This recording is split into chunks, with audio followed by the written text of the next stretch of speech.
Hi, Teacher Brian. We got a homework that must be read in Useful Language Unit 1.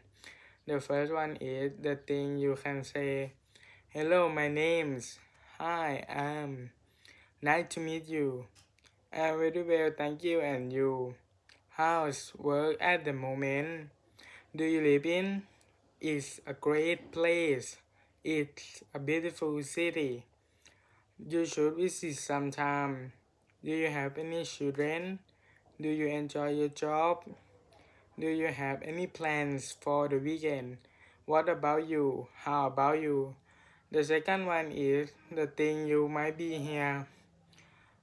What's your name? Where are you from?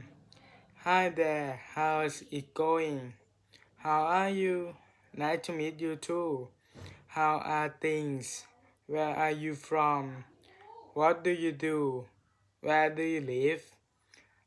Are you married? Bye for now. See you later.